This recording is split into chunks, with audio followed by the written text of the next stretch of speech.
오늘 우리에게 주신 하나님의 말씀은 사도행전 8장 26절에서 40절까지의 말씀입니다. 26절에서 40절까지의 말씀 한 절 한 절 교독하도록 하겠습니다. 제가 먼저 하나님의 말씀 읽도록 하겠습니다. 주의 사자가 빌립에게 말하여 이르되 일어나서 남쪽으로 향하여 예루살렘에서 가사로 내려가는 길까지 가라 하니 그 길은 광야라.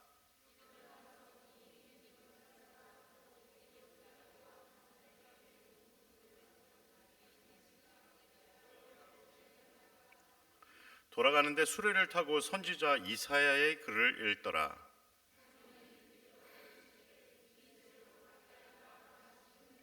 빌립이 달려가서 선지자 이사야의 글 읽는 것을 듣고 말하되 읽는 것을 깨닫느냐?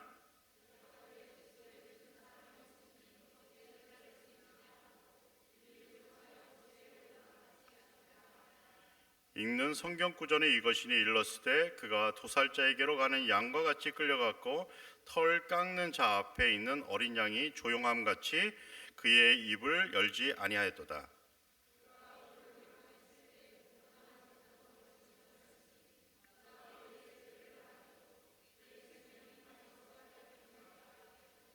그네시가 빌립에게 말하되 청컨대 내가 묻노니 선지자가 이 말한 것이 누구를 가리킴이냐, 자기를 가리킴이냐, 타인을 가리킴이냐.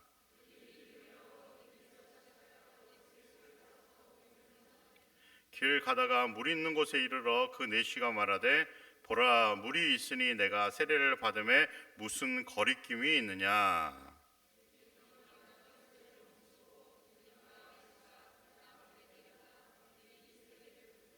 둘이 물에서 올라올새 주의 영이 빌립을 이끌어간지라 내시는 기쁘게 길을 가므로 그를 다시 보지 못하니라.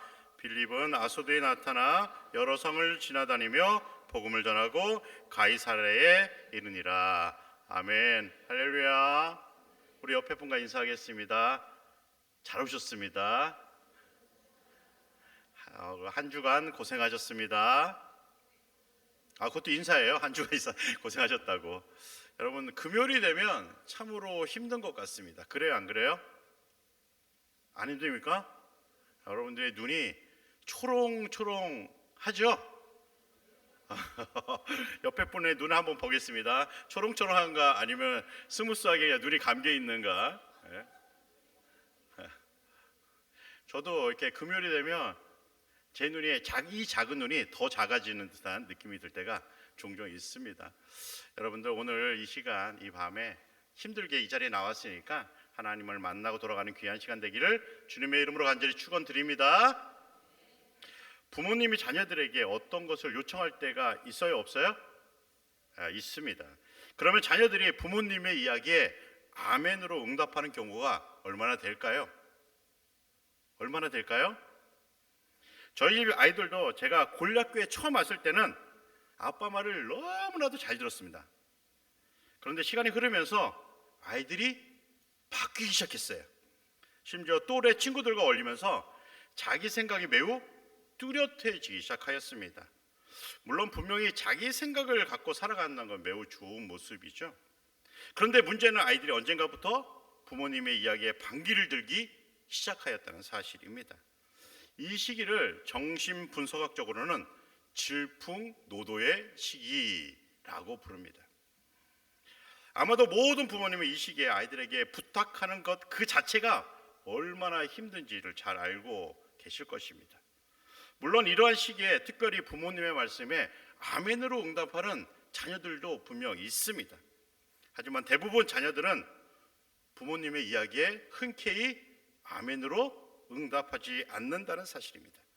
보편적으로 이 시기의 자녀들은 부모님의 이야기에 노멘으로 응답하거나 뭘 하죠? 묵비권을 사용합니다. 성경에도 이러한 경우가 적지 않았던 것 같습니다. 특별히 일명 예수님이 말씀하신 탕자의 이야기를 한번 생각해 보시기 바랍니다. 둘째 아들이 아버지에게 자신에게 재산을 달라고 요청하죠. 아버지는 아들의 이야기를 듣고 아마도 많은 시간을 아들을 이해시키기 위해서 달래고 또 달래면서 설득하였을 것입니다. 그렇다면 둘째 아들이 아버지의 이야기를 듣고 자기 생각을 포기하였을까요? 그렇지 않습니다. 여러분들 잘 알고 계시듯이 끝까지 자기의 생각을 통찰하면서 끝내 아버지에게 자기의 몫을 받아가지고 자기의 길을 떠나는 모습을 성경을 통해 보게 됩니다. 이처럼 자녀들은 자기 생각이 분명해지기 시작하면 부모님이 하는 모든 이야기에 반기를 들거나 또는 귀를 잘 기울이지 않습니다. 그렇다면 이러한 자녀들에게 순종이라는 단어가 어떻게 들려올까요?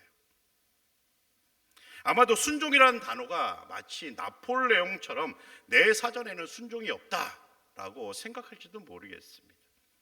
그렇다면 이 자리에 계신 분들은 순종이라는 단어를 어떻게 생각하십니까?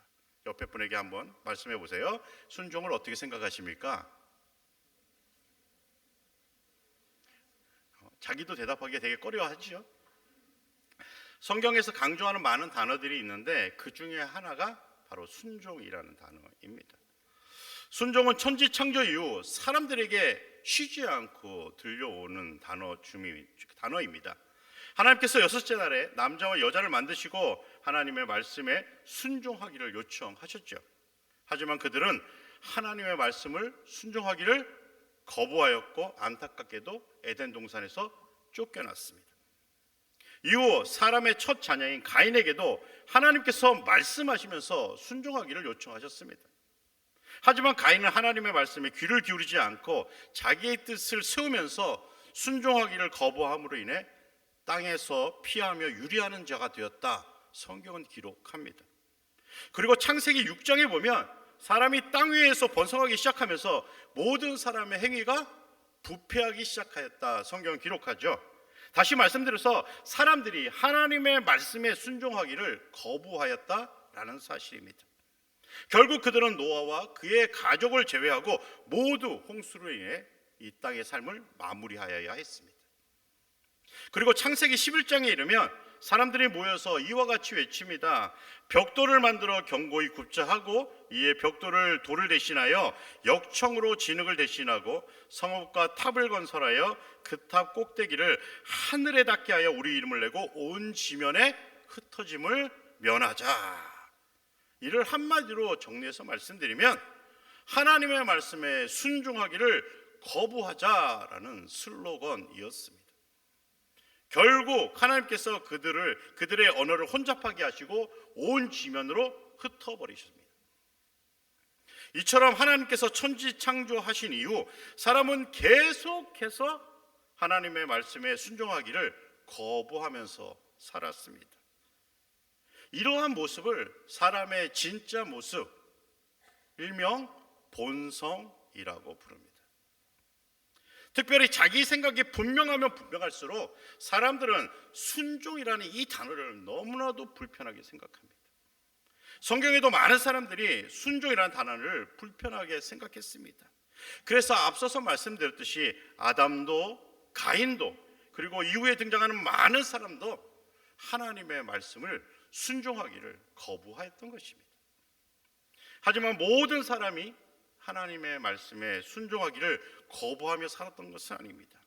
오늘 본문에 등장하는 빌립 집사는 하나님의 말씀에 순종하는 모습이 무엇인지를 우리들에게 보여줍니다. 26절 말씀, 8장 26절 말씀 우리 함께 읽어보겠습니다. 시작. 주의 사자가 빌립에게 말하여 이르되 일어나서 남쪽으로 향하여 예루살렘에서 가사로 내려가는 길까지 가라 하니 그 길은 광야라. 주의 천사의 말씀을 듣기 전에 빌립은 사마리아 성에서 복음을 전파하면서 성령의 능력으로 더러운 귀신도 쫓아내고 중풍병자와 못 걷는 사람들을 낫게 하였습니다. 일로 인해 사마리아 성에는 큰 기쁨이 넘쳤다고 성경은 기록해요. 심지어 사마리아 성에서 큰 이름을 떨쳤던 말술사 시몬조차도 빌립 집사의 이러한 놀라운 영적인 능력을 보고 매우 놀랐다 성경은 기록합니다. 또한 예루살렘에서 파견된 베드로와 요한이 성령 세례를 행함으로써 어찌 보면 사마리아 교회를 개척한 빌립 집사는 매우 안정된 사역을 진행할 수 있게 되었습니다.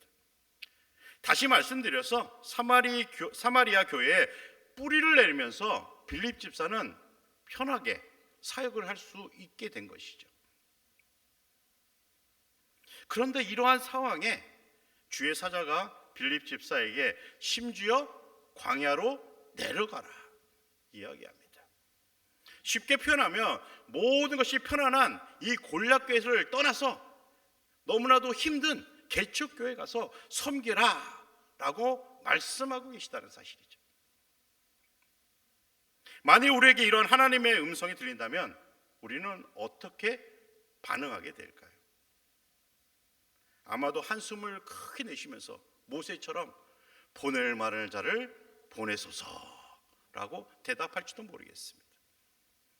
하지만 빌립 집사는 27절에 보면 일어나 갔다라고 성경은 기록하고 있습니다. 다시 말씀드려서 말씀이 들려올 때 즉시로 순종하였다고 성경은 기록하고 있다는 사실이죠. 보편적으로 사람들은 안정된 삶을 뒤로하는 것을 너무나도 힘들어합니다. 그렇지 않나요? 그래요, 안 그래요? 고개라도 좀 끄덕거려 주세요. 자고 있는지 안 자고 있는지 잘 모르겠어요. 왜냐하면 새로운 지역에서 무엇인가를 새롭게 시작하는 일은 너무나도 어렵기 때문입니다. 저는 어린 시절 현재 대림동에 있는 보라몰 공원이라는 곳에서 태어나서 그곳에서 쭉 살았습니다. 심지어 군대도 대학도 서울 밖으로 나가본 적이 단 한 번도 없었습니다.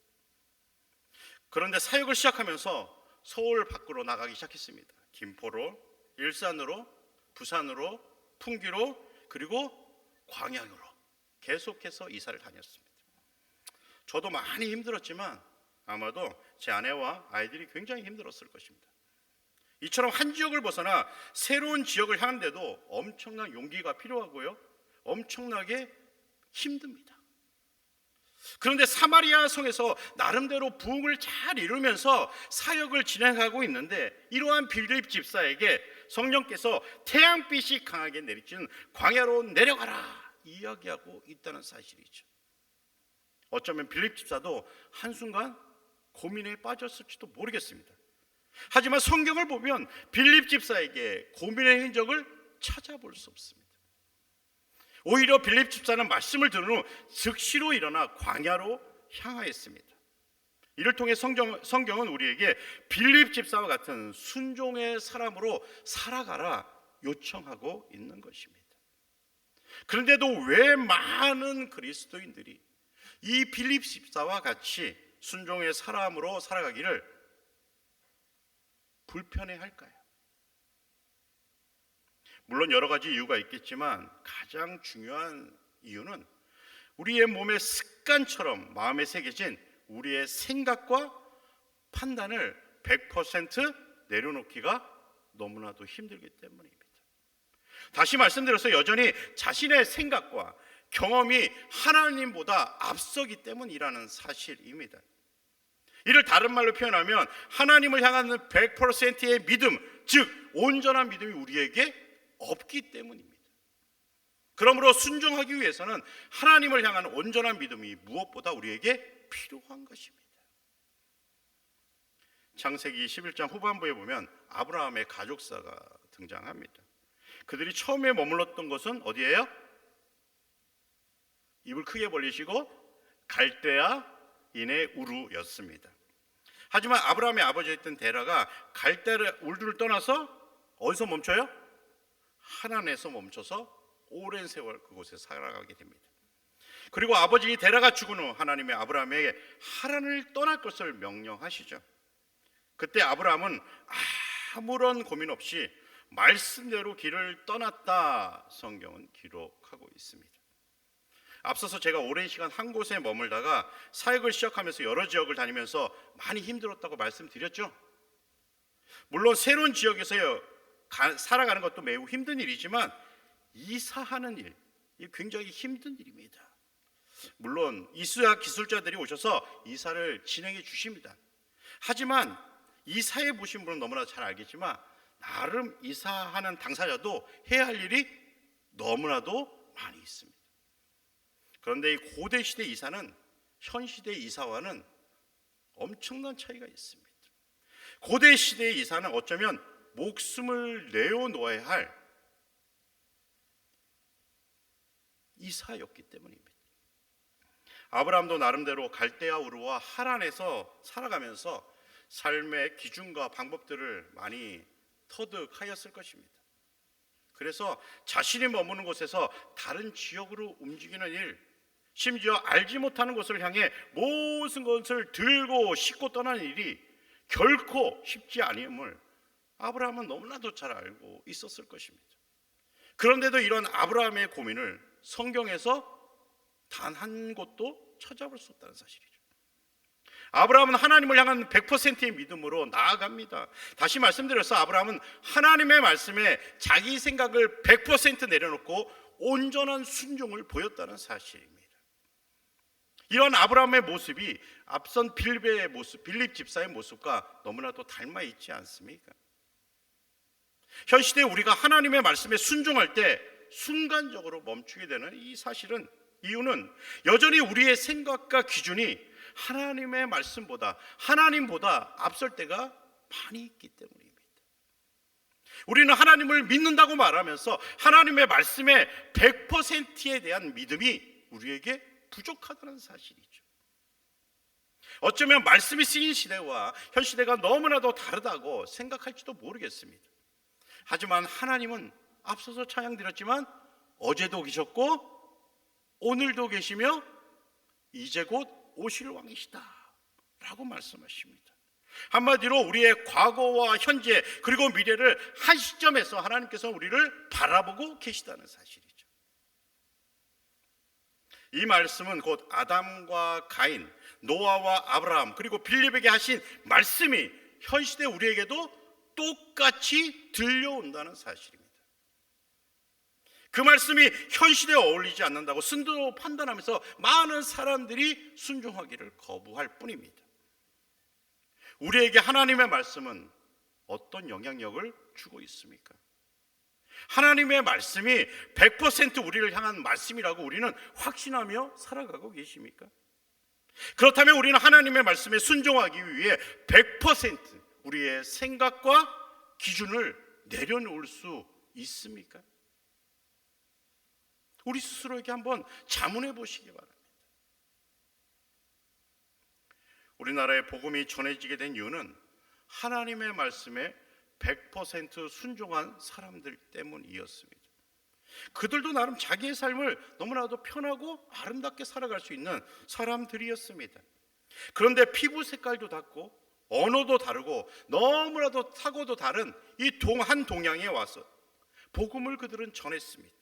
이 땅에 발을 딛자마자 죽임을 당한 분도 계셨습니다. 심지어 대를 이어 복음을 전한 가족들도 있습니다. 이러한 일이 어떻게 일어날 수 있었던 것입니까? 하나님을 향한 100%의 믿음을 소유한 100%의 순종의 사람들 때문입니다. 이를 통해 깨닫게 되는 놀라운 사실은 순종은 하나님의 나라를 확장하는 통로가 된다는 사실입니다. 다시 말씀드려서 하나님의 너무나도 놀라운 역사가 순종하는 이들을 통해 시작된다는 사실입니다. 그런데 언젠가부터 사람들에게 이 순종이라는 단어가 점점 멀어져만 갑니다.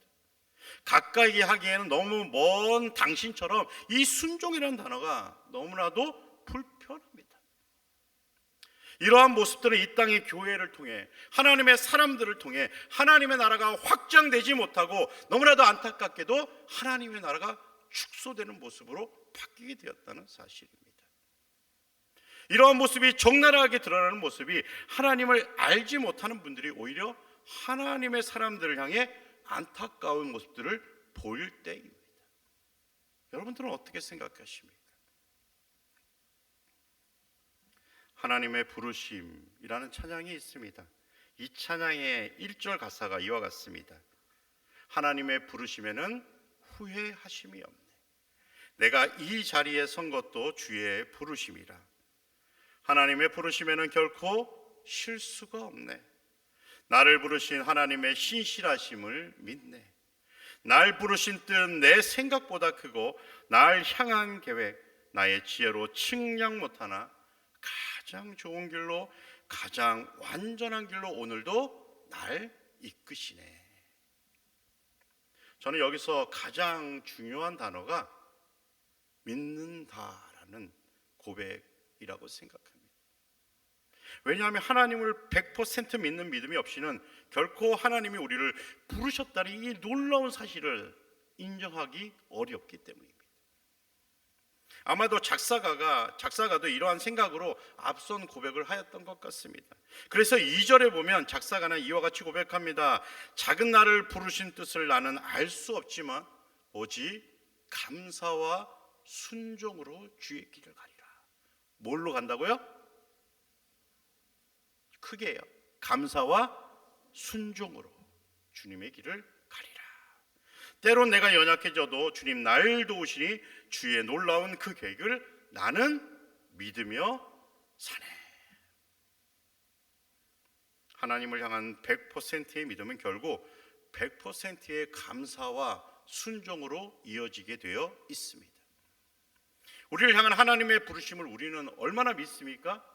정말로 확신하며 살아가고 있습니까? 그렇다면 우리는 우리에게 들려오는 하나님의 음성에 100% 순종으로 응답하며 살아가야만 한다는 사실이죠. 사랑하는 성도 여러분, 현 시대의 이 순종이 너무나도 먼 단어처럼 들립니다. 순종이라고 이야기하면 사람들은 너무나도 불편합니다. 옆에 분을 보세요. 순종이라는 단어가 편하게 보이시나요? 옆에 분을 잠깐 보세요. 하지만 너무나도 죄송스럽게도 하나님의 말씀을 온전히 순종하지 않고는 하나님의 나라는 절대 확장되지 않는다는 사실입니다. 하나님께서 빌립을 통해 아브라함을 통해 순종이 우리에게 무엇인지를 보여주셨습니다. 이제 우리가 아브라함의 뒤를 빌립의 뒤를 이어 순종의 사람이 되어 살아가야만 하는 것입니다. 하나님의 말씀에 대한 100%의 순종은 우리의 삶을 지금과는 완전히 다른 삶으로 바꾸어 주게 될 것입니다. 그렇다면 지금과 완전히 다른 삶이 무엇이라 생각하십니까? 이를 교회에서는 성령 충만이라고 부릅니다. 사랑하고 용서하고 이해하고 배려하는 삶이 되는 것도 너무나도 아름답겠지만 성령에 의해 성령님에 이끌려 사랑에 지고 용서에 지고 이해에 되고 배려할 수밖에 없는 삶이 되어가야 한다는 사실이죠. 내가 사랑하는 것이 아니라 성령님께 이끌려 사랑하게 되는 삶, 내가 이해하려고 노력하는 것이 아니라 성령님께 이끌려서 이해되게 되는 삶, 내가 배려하려고 노력하는 것이 아니라 성령님께 이끌려서 배려할 수밖에 없는 삶이 우리에게 이루어져야 한다는 사실입니다. 이러한 삶들이 모여서 복음이 우리의 삶의 모든 영역에 확장되어 갑니다.